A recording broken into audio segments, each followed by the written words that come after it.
and welcome to my channel, Best Recipes with Sharon. Today we're going to be making Marsala chicken, and I wanted to bring to your attention the difference between the two types of Marsala wines.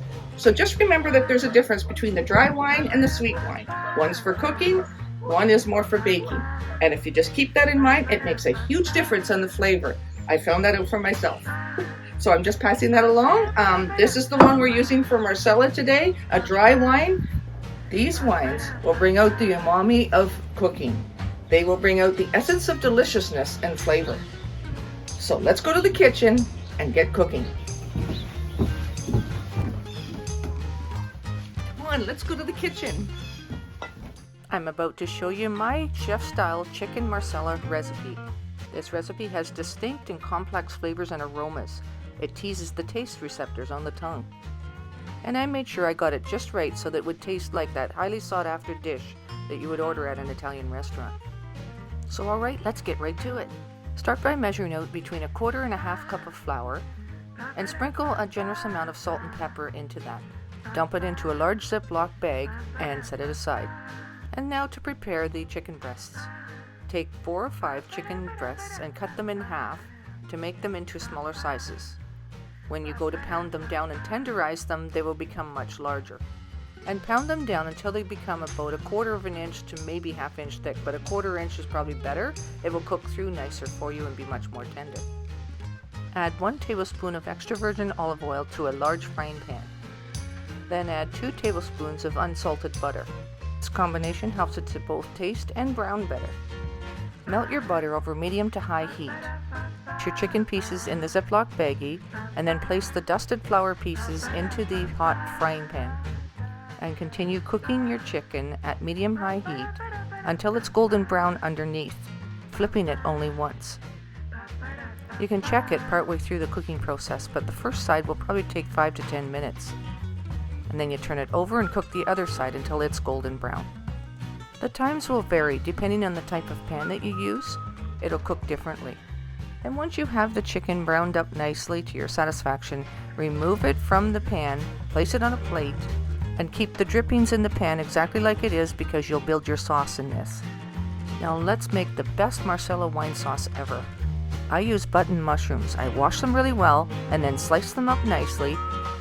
I add 1 tablespoon of butter to the drippings in the frying pan. Then dump in 1 cup of sliced button mushrooms. Make that a generous cup. Continue cooking the mushrooms, stirring frequently until they begin to brown, about 3 or 4 minutes. Meanwhile, prepare some sweet onion. You'll need a generous 3 tablespoons of finely chopped sweet onion. You'll also need 2 large cloves of garlic that's been finely chopped. Then add both of these to the mushrooms. Wash and finely chop some fresh thyme. This adds a fresh, bright taste to your sauce. Add 1/4 of a teaspoon of salt and 1/8 of a teaspoon of black pepper.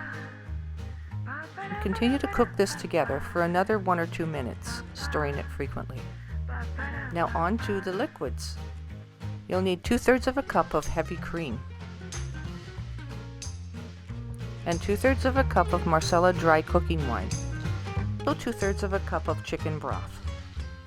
This creates the umami that I was talking about earlier, the essence of deliciousness that deepens the flavor, and I believe the secret is in the amounts that you use of each of them. That's why this recipe is so special. So go ahead and add your dry wine, the chicken broth, and your heavy cream. Stir this around a little bit so that the flavors get well distributed. Bring the liquid to a boil, then reduce the heat to medium and gently boil, uncovered, until the sauce is reduced by about half, and it should be slightly thickened and darkened in color a little bit. This will take about 15-20 minutes maybe before it comes to that point, and it should look like this. Add the chicken back to the pan along with any juices that accumulated on the plate. Reduce the heat to low and simmer until the chicken is warmed through, about another 2 or 3 minutes, and the sauce will continue to thicken a little bit.